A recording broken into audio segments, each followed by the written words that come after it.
지난주에 수능 점수가 발표되었습니다. 아마 자녀들 분 중에, 자녀 손 아니면 친인척 중에 이렇게 수험생들이 계셨던 분들은 수능 점수가 나왔던 걸 알고 계셨을 거예요. 올해 수능에요, 만점자가 11명 나왔습니다. 만점자가 역대 최대로 나왔어요. 작년에 만점자가 1명 나왔다고 하더라고요. 그거에 비하면 엄청나게 많이 나온 거죠. 문제가 쉬웠느냐라고도 생각할 수 있지만, 그런데 또 각 과목별 만점자는 작년보다 적었다라고 하더라고요. 그래서 쉽기도 하고 어렵기도 했던 그랬던 수능이 일단 지나갔습니다. 점수가 나온 분들은 또 희비가 교차했겠죠. 잘했다, 수고했다, 즐겁게 맞이하는 분들도 계실 거이고, 한숨을 푹 쉬면서 어찌해야 되나 근심하고 염려하는 분들도 계실 것입니다. 그런데 인생을 좀 살아본 저희는 이렇게 조언을 할 수 있죠. 그거 별거 아니야. 다 지나가. 그리고 인생에는 또 기회가 찾아와. 사랑하는 성도님들, 인생의 기회는 또 찾아옵니까? 네, 인생의 기회는 찾아옵니다. 찾아와요. 또 이렇게 얼마든지 역전하고 더 도약할 수 있는 그런 인생의 길들은 우리 앞에 이렇게 놓여지는 것 같더라고요. 저도 연말이 되면서 저희 동창들 모임이 이렇게 있거든요. 모이면요, 공부 제일 잘했던 친구, 공부 그냥 고만고만하게 했던 친구, 좀 점수가 안 좋았던 친구, 지금 보면 별 차이 없습니다. 직장인 돼서 다 좋은 회사 잘 이렇게 들어가 살고 있는 친구 있고, 또 공부 열심히 했지만 또 그런 것보다는 좀 다른 것 같은 그런 느낌이 드는 친구들도 있어요. 또 다른 기회들을 얼마나 잘 잡느냐, 기회가 올 때 또 잘 잡으면 우리 인생은 되는 것 같아요. 왜 기회의 인생이라고 말할까 곰곰이 생각해보다 저는 하나님이 좀 그런 분이시다는 생각을 하게 됐어요. 하나님은요, 단칼에 잘라내는 그런 분이 아니라 기회를 주시고 또 주시는 그런 하나님이시더라고요. 오늘 본문 2절에 사도 바울이 데살로니가 후서 편지를 쓰면서 그 교인들에게 이렇게 말합니다. 2절 말씀, 하나님 아버지와 주 예수 그리스도로부터 은혜와 평강이 너희에게 있을지어다. 은혜와 평강이 하나님 아버지 그리고 주 예수 그리스도라고 말하는데요, 하나님을 아버지라고 말합니다. 아버지는 어떤 분이죠? 자녀를 끊임없이 기회를 주고 기다려주는 분이 아버지죠. 잘못했다고 너 나가! 이렇게 내쫓고 다시는 안 보는 그런 존재가 아니라 아버지는 계속 기회를 줘요. 주 예수 그리스도는 어떤 분이시죠? 암흑으로, 어둠으로 버려진 하나님의 백성들을 건지시고 다시 기회를 주시고자 이 땅 가운데 내려오신 그분이 주 예수 그리스도죠. 바울은 지금 그 하나님과 그 예수님의 은혜와 평강을 데살로니가 교인들에게 전달해 주면서 후서 편지를 씁니다. 후서 편지 자체가 전서 편지를 받아들인 성도들이 신앙생활을 해나가는데 좌충우돌하는 것을 또 다시 기회를 주는 거죠. 교정의 기회를. 잘못하는 거 그냥 내치는 것이 아니라 다시 기회를 주는 거예요. 이 은혜의 편지가 우리에게 필요한 이유도 동일합니다. 신앙생활 하면서, 인생을 살아가면서 우리는 다 성공할 수 없어요. 다 잘할 수는 없습니다. 그러한지라 계속적으로 하나님의 말씀으로 새 기회를 잡고 교정을 받고 바른 길로 나아가야 함이 필요하기 때문이죠. 그런 면에서 오늘 말씀을 통하여서 이 시대를 살아가는 우리가 어떤 방향을 잡고 어떻게 걸어갈 수 있는가 고민하면서 말씀 앞에 설 때에 우리를 인도하시고 기회 주시는 하나님께서 우리에게 그 하나님의 선한 역사를 성령의 주도함 가운데 허락하여 주실 줄로 믿습니다. 이 은혜를 사모하면서 오늘 두 가지, 우리가 가야 할 길이라는 두 가지 제목으로, 두 가지 내용을 함께 나눠보겠습니다. 첫 번째로는요, 성도는 우리의 인생길에 유혹의 길이 늘 있음을 인지하고 살아야 됩니다. 우리를 다른 길로 돌아서게 하는, 우리를 자꾸 빠지게 하려는 그런 길들이 우리의 주변에 있다는 거예요. 오늘 본문의 데살로니가 교회를 향한 편지인데요, 데살로니가 교회는 두 가지 큰 유혹의 길이 있었습니다. 하나는 방해였고요, 또 하나는 방종이었습니다. 1장은 방해에 관한 이야기, 2장은 방종에 관한 이야기를 좀 더 깊게 살펴보곤 하는데요. 오늘 좀 같이 보면 좋겠습니다. 초대교회에는 박해라는 방해가 있었습니다. 예수님을 잘 믿지 못하게 하려는 대외적인 그러한 방해들이 있었죠. 오늘 6절, 7절 대표적으로 볼 수 있습니다. 너희로 환난을 받게 하는 자들에게는 환난으로 갚으시고 환난을 받는 너희에게는 우리와 함께 안식으로 갚으시는 것이 하나님의 공의니. 바울은 지금 이 환난이 있음을 인지하고 있었어요. 초대교회에 환난이 있구나, 너희를 박해하는 자들이 있구나, 그러나 그것에서 하나님이 건지실 거야 라고 하면서 이 방해 가운데 성도가 신앙을 부여잡고 살 수 있도록 격려합니다. 바울의 격려는 그냥 자기 혼자만의 생각이 아니라 하나님이 그런 하나님이시기 때문에 할 수 있는 말이죠. 시편 34편 17절에 이렇게 말해요. 의인이 부르짖음에 여호와께서 들으시고 그들의 모든 환난에서 건지셨도다. 아멘. 사랑하는 성도님들, 우리 하나님 어떤 분이십니까? 우리의 환난을 모르시는 분이 아니시고 우리의 환난을 외면하는 분이 아니시고 우리가 환난 가운데 부르짖으면 들으시고 응답하시는 분인 줄로 믿습니다. 그 하나님이 계심을 늘 잊지 않으며 기억하며 살아가는 우리 모두가 되기를 주님의 이름으로 축복드립니다. 그런데요, 세상은요, 우리로 하여금 끊임없이 이 신앙의 고백을 꺾어내려 합니다. 하나님 없어. 하나님 일하지 않으셔. 하나님 강하지 않아. 봐, 돈이 더 강하잖아. 세상 권력이 강하잖아. 어떠한 능력이, 집단이 강하잖아. 성도로 하여금 하나님 의지하는 것이 아니라 다른 방법을 더 의지하게 하죠. 신앙으로 사는 사람들을 비웃고요, 교회는 비아냥의 대상이 되었습니다. 비웃음의 대상이 되었습니다. 어떠한 힘과 권세 앞에 우리는 아무런 힘도 어떠한 방법도 제대로 찾지 못한 채 살아가는 것 같습니다. 그리고 세상 방법이 통하는 것을 우리로 경험케 하면서 야, 하나님 없이도 살 수 있어 라고 우리를 그렇게 미혹하고는 하죠. 우리가 그 세상의 방법에 시달리며 삽니다. 그리고 그 시달리는 결과물로 우리는 어떻게 되죠? 세상에 길들여져요. 하나님보다 이 방법이 더 쉽네. 하나님의 그 권세 능력이 크다 하는데 세상 권세가 엄청난데, 돈의 힘이 더 센데, 이런 것을 생각하게 만들어요. 모든 미디어 매체들 다 그런 걸 이야기하고 있고 우리의 삶의 현장에서도 그런 것을 경험하게 됩니다. 그리고 이런 현실 가운데 우리는 두 가지 모습으로 나아가게 되거든요. 하나는 그 힘에 굴복하는 모습. 다른 어떤 방법이 있을 때, 세상의 압박이 다가올 때 그 압박 앞에서 아무것도 못하고 그냥 납작 엎드려지고 포기하고 말아버리는, 하나님을 찾지 않고 포기하고 말아버리는 그런 모습으로 길들여지거나, 다른 하나는 힘 있는 자들이 보이는, 모든 것을 세상의 방법으로 해결하려 하는, 세상의 방법으로 다 할 수 있어 라고 생각하게 하는 그런 모습으로 우리를 길들여 버리죠. 세상의 길들임의 수법에 우리 시대는 어떻게 지금 변해가고 있습니까? 다 자기 방법이 옳다라고 생각해서 자기 방법을 극심하게 추구하게 만들죠. 그리고 자기 방법을 지지하는 이야기들을 더 덧붙여줍니다. 유튜브, 요즘 스마트폰 AI 시대가 되면서 요즘 내 생각, 내 관심사를 너무 잘 알아서 그것들의 막 내용들을 전달해 줍니다. 그래서 사람들은 자기 생각에 옳은 이야기를 하나하나 덧붙이고 그 생각으로 가득 채워져 내 머릿속에 그런 비슷한 류의 생각으로만 살아갑니다.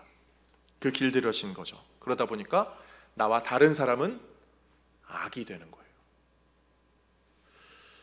독일의 목회자였던 본 회퍼 목사님이 그런 이야기를 했어요.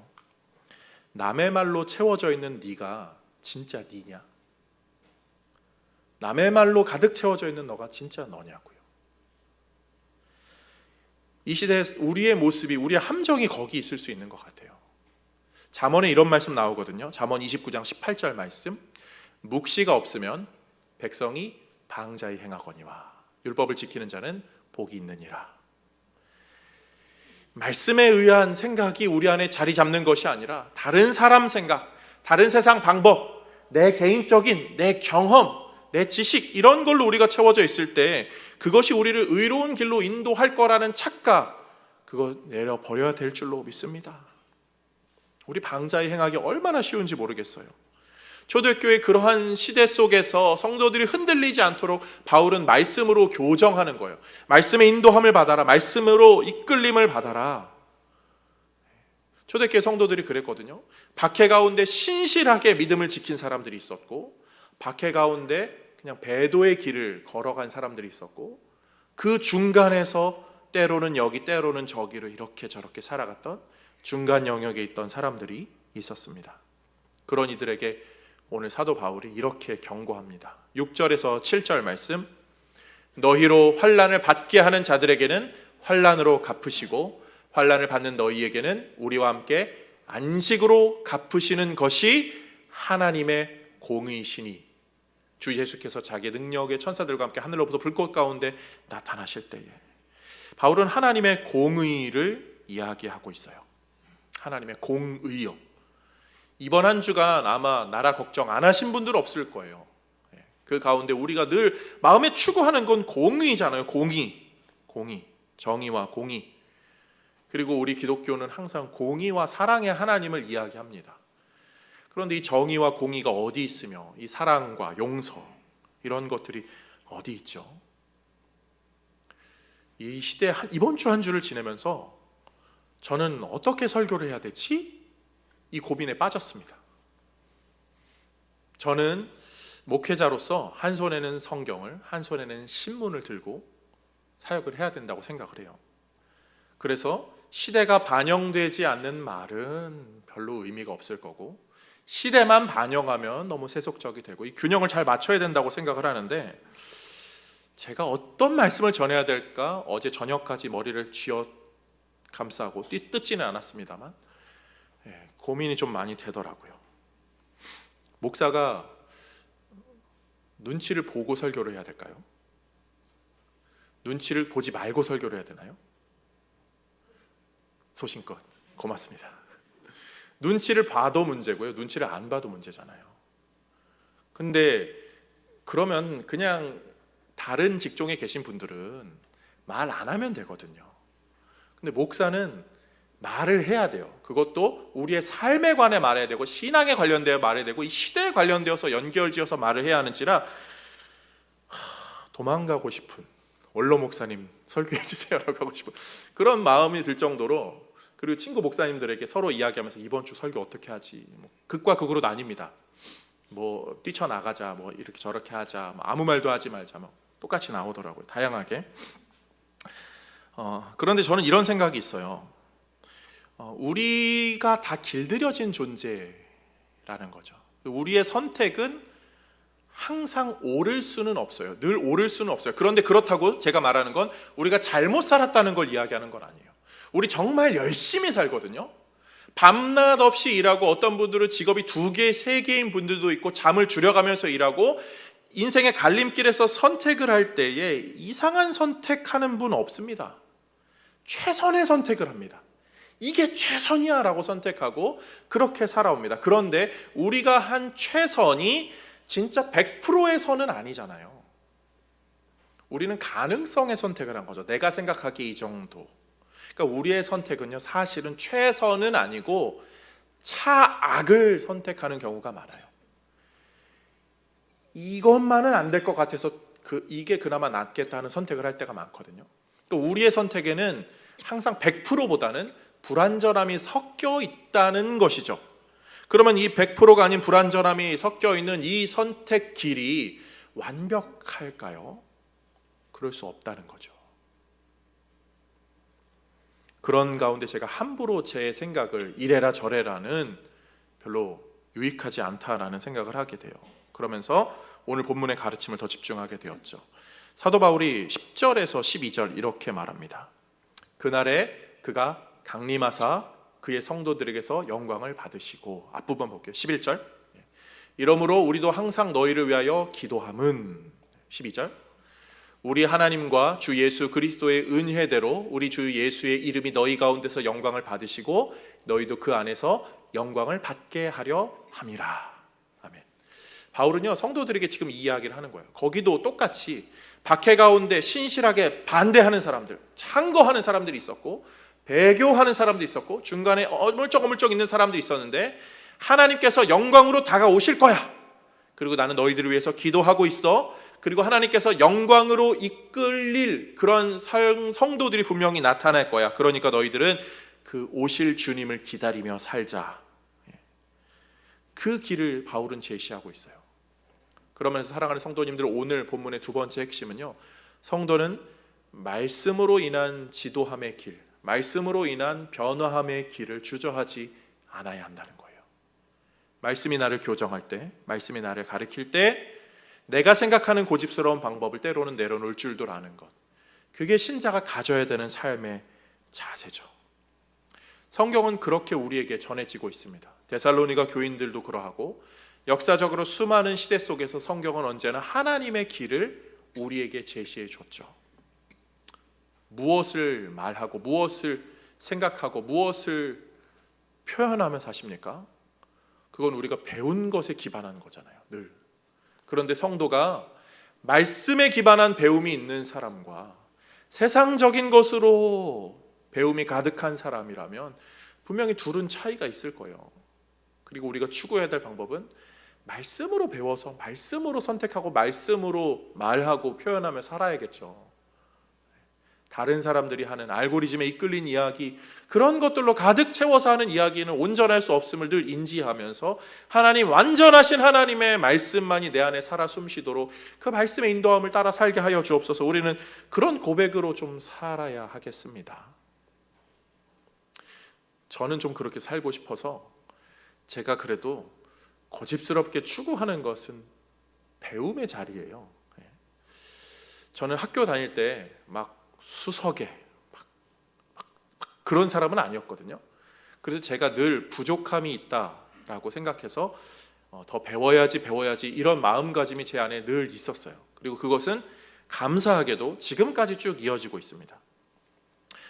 저희 일주일의 삶을 약간 말씀드리면, 저희 평소의 삶을 말씀드리면, 저는 월요일 아침에 항상 성경 공부, 목회자 성경 공부 모임을 온라인으로 합니다.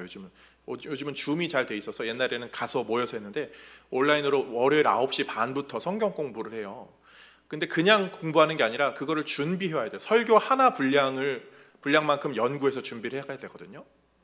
그러면 저는 그 본문을 주일날 저녁 먹고 그 본문을 붙들고 씨름하고 연구하죠. 그래야 월요일에 아침에 그걸 할 수 있으니까. 그게 끝나면 12시, 12시 반, 1시 막 이렇게 됩니다. 그리고 나서 잠깐 쉬고 격주로 월요일 저녁마다 독서 모임이 있어요. 책의 분량을 읽어가야 되고 뭐 대답해야 되고 막 온라인으로도 그걸 하는데, 그런 게 이제 쭉 평소에 가는 거죠. 그리고 나서 저희 노회 안에도 목사님들이 공부하는 목회자 모임을 만들자고 하는 그런 움직임들이 있어서 저도 거기 속해 있어서 한 달에 한 번, 두 달에 한 번씩 가서 이렇게 수업을 듣고 발제도 하고 그렇게 합니다. 그리고 다들 잘 아실 거예요. 1년에 저는 2차례 상반기, 하반기 그 복음 세미나 가잖아요. 가서 저는 다 수료했거든요. 수료했음에도 불구하고 가서 이제 거기에 처음 오는 목사님들 이렇게 테이블 리더로 섬겨요. 그분들 가르치는 것도 중요하지만 제가 좋아하는 건 강의를 듣는 거예요. 그리고 중간에 이런저런 무슨 학습 공동체 모임들 아니면 세미나들 찾아갑니다. 나름 열심히 배우면서 살아요. 왜냐하면 그렇게 해야 저는 적어도 여기서 헛소리 안 할 것 같다고 생각하거든요. 그리고 제가 지금은 부족해도 이 시간들이 쌓여가면 쌓여갈수록 좀 더 건강한 말씀을 잘 전하는 목회자가 될 수 있다는 그런 생각으로 살아가고 있습니다. 그래서 아직은 혹시 부족함이 보일지라도 우리 목사님 좀 기다리면 좀 더 잘할 거야 라고 이해해 주시면 되실 것 같아요. 그래서 제가 지지난주에 서울에 저녁에 좋은 강의가 있어서 총신대 교수님이 무슨 이렇게 우리나라에 잘 알려지지 못한 아주 중요한 강의가 있어서 저녁 7시에 강의가 있어서 갔는데 오랜만에 서울을 나가니까 너무 좋은 거예요. 그래서 서울 잘 못 나가니까 그래서 서울 가서 뭐 할까 이런저런 고민을 하다가 모교에 가야지. 그래서 총신대학교에 갔습니다. 그래서 총신대학교 도서관에 갔어요. 도서관에 들어가서 제가 보고 싶었던 책 이렇게 막 들춰보면서 제가 관심 있는 분야를 막 보고 있었는데 이렇게 보고 있었는데 책을 보는데 그 밑에 이렇게 각주가 달리잖아요. 거기에 칼빈 선생님의 그 일상에 관련된 각주가 있더라고요. 근데 그 각주가 되게 궁금해가지고 이 책이 혹시 도서관에 있나 막 찾아봤습니다. 봤는데 감사하게도 영어 원서로 딱 있는 거예요.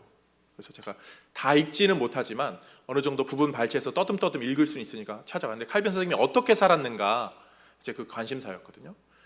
칼빈 선생님이 굉장히 목회를 하면서 스트레스 받았던 게 뭔지 아세요? 다른 목회자의 무식함이 스트레스였습니다.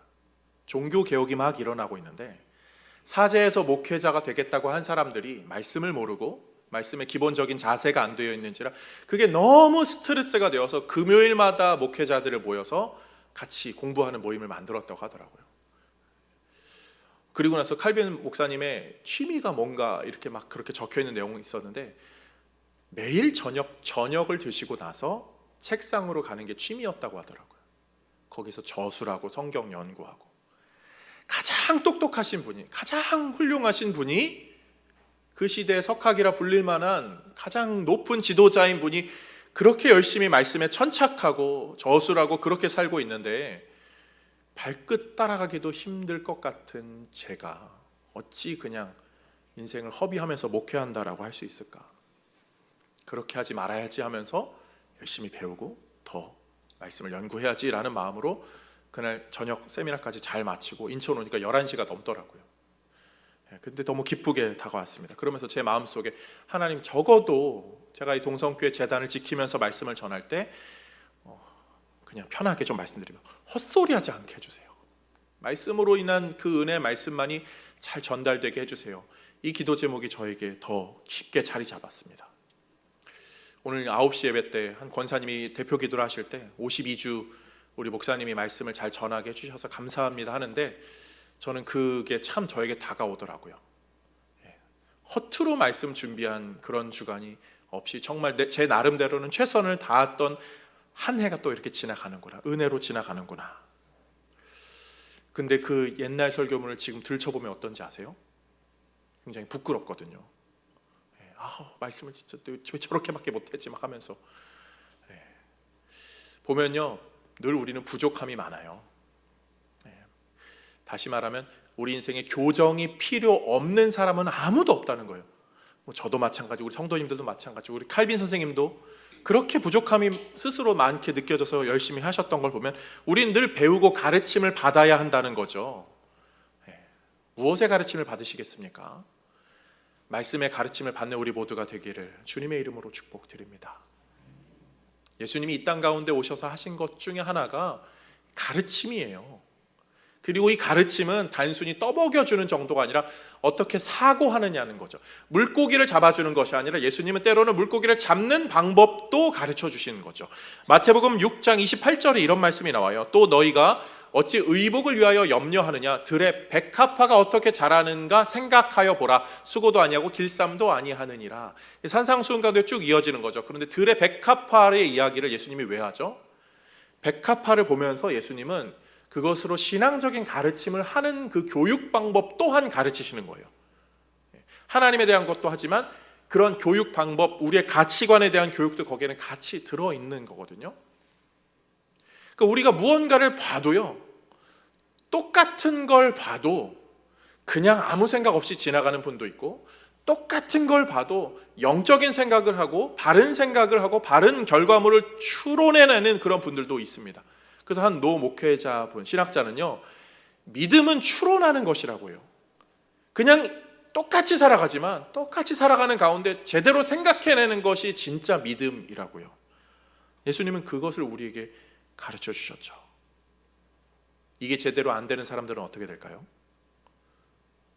오늘 본문의 배경이 되는 유대인들처럼 되는 거예요. 하나님 믿는다고 하지만 불량배 동원하여서 바울과 그 일행을 내쫓은 그런 사람들. 하나님 믿는다고 하고 말씀을 읽는다고 하지만 제대로 추론하지 사고할 줄 모르는 그 모습은 시대를 병들게 하는 그런 모습으로 이어지게 되죠. 사랑하는 성도님들, 그런 면에서 우리는 어떤 생각들을 하고 살아가십니까? 마음에, 내 머릿속에 우리 입술은 무엇으로 채워져 있습니까? 하나님의 말씀을 담아낼 줄 아는 우리 모두가 되기를 주님의 이름으로 축복드립니다. 복음서에 보면요, 포도원의 비유가 나오거든요. 잘 아실 거예요. 한 주인이 멀리 떠나가게 되면서 자기의 논과 밭을 농부들에게 맡깁니다. 그리고 농부들은 거기서 포도원을 일구죠. 포도밭을 일구는데 추수의 때가 되어서 종을 보냅니다. 곡물을 수확할 것을 보내는데 이 농부들이 그 종을 죽여요. 다시 종을 보냅니다. 그 종을 또 죽입니다. 이런 일이 몇 번 반복이 되다가 이 주인이 자기 아들을 보냅니다. 이 농부들이 어떻게 하죠? 아들을 죽이죠. 그 이야기의 결론부에 어떤 내용이 나옵니까? 주인이 온다고요. 이거는 하나님의 다시 오심을 분명히 우리에게 가르치는 것이기도 한데, 그렇게 아들이 죽을 것을 알면서도 하나님이 보내신 분이 하나님의 아들인 예수 그리스도라는 것을 우리에게 동시에 가르쳐 주죠. 하나님이 아들을 왜 보내셨죠? 왜 예수님을 우리에게 보내주셨죠? 죽을 것을 알면서도 왜 보내주셨을까요? 아들이 무능해서요? 아들이 뭔가 부족해서요? 아들이 뭘 잘못해서요? 전혀 그런 게 아니죠. 우리가 잘못했는데 하나님이 왜 아들을 보내십니까? 죽을 것을 알면서도 왜 보내십니까? 예수님이요, 편지이기 때문이에요. 예수님이 진리이기 때문이고요, 예수님이 길이기 때문이죠. 그분이 죽어도 그 길을 내셔야 했으니까요. 그리고 그 길을 통해 우리가 걸어가야만 했기 때문에 하나님은 자기 아들이 죽더라도 그 길을 내시기 위해 예수님을 보내셨습니다. 이 세상에 수많은 사람들이요, 다 자기 길을 내고 싶어 합니다. 이번 한 주간 나라 걱정으로, 시대 걱정으로 염려들이 많으셨죠? 어제 밤까지도 시끌시끌했습니다. 다 자기 길을 내고 싶어서 열심히시더라고요. 저는 그 가운데 저 방송 끝까지 보고 있었거든요. 밤늦게까지. 설교를 뒤집어 엎어야 되나? 이런저런 고민에 무슨 설교를 내가 또 혹시 헛소리 하는 거 아니야? 근데 어쨌든 이렇게 일단은 지나갔는데, 2차 세계대전 당시에 목회자들이 어떤 모습으로 사역을 했는지 아세요? 세 가지 통일합니다. 나치를 옹호하는 사람들, 나치를 반대하는 사람들, 그리고 중간에 아무 말도 하지 않는 사람들. 저는 길을 잘 모르겠더라고요. 이 시대가 어떻게 나가야 될지, 어떤 방향으로 나가야 될지, 사람들이 만드는 그 길이 옳은 길인지 저는 잘 모르겠더라고요. 그래서 더 엎드립니다. 왜요? 이미 길을 내신 예수 그리스도가 계시기 때문이죠. 우리가 길을 내는 게 아니라 우리는 길을 내신 그분을 따라가면 그 길이 곧 예수님의 길이 됩니다. 12월 달인데요, 12월은요 우리에게 오신 예수님을 기념하는 달이에요. 임마누엘이라고 하잖아요. 그분이 우리와 함께 하신다. 하나님이 우리와 함께 하시면서 이 인생 길을 인도해 주십니다. 내가 가고 싶은 길이 아니라 그분이 인도하는 길이 있어요. 그분의 인도함의 길의 방법은요, 내가 막 헤치는 게 아니에요. 조금씩 확인하죠. 하나님의 방법은 그런 면에서 울타리를 탁탁탁탁탁 순식간에 뚝딱 만드는 그런 방법이 아니라 조금씩 나무가 자라고 덩굴이 자라면서 울타리가 채워지는 그 방법입니다. 비바람에 바위가 서서히 깎이듯이, 물방울 하나하나에 홈이 살짝 패이듯이 하나님은 그렇게 일하시지만 누구보다 강력하게 그 방법으로 길로 우리를 인도해 주세요. 그런 면에서 사랑하는 성도님들, 우리의 신앙은요 이런 것이 아니라 이 자리에서 묵묵히 말씀 따라 한 주 한 주를 보내는 것이 진짜 신앙입니다. 그리고 그 말씀에 순종하면서 말씀이 이끄는 대로 살아가는 거죠. 그리고 할 수만 있다면 이번 한 주간, 이번 한 달간 우리가 해야 될 것은 우리에게 그 찾아오신 예수님처럼 우리도 찾아가는 거예요. 복음은요, 차가운 곳에 따뜻한 것을 가지고 오신 예수님의 모습을 담는 것이고요, 어두운 곳에 빛을 주신 예수님을 담는 것입니다. 시대가 많이 춥잖아요. 고민할 것들, 염려할 것들, 나라 걱정 많지만요, 저는 이럴 때일수록 우리 주변에 있는 추운 사람들, 어두운 곳에 놓여진 사람들, 온기가 필요한 사람들, 아직 복음의 메시지를 듣지 못한 사람들, 그런 사람들에게 우리가 한 번 더 다가가야 되는 것, 그게 더 어쩌면 필요하지 않을까 생각하게 됩니다. 할 수만 있다면 우리가 받은 그 은혜 잘 간직하고 우리가 받은 그 은혜 잘 전할 수 있는 우리 모든 성도님들 다 되시기를 주님의 이름으로 축복드립니다. 이렇게 기도하겠습니다.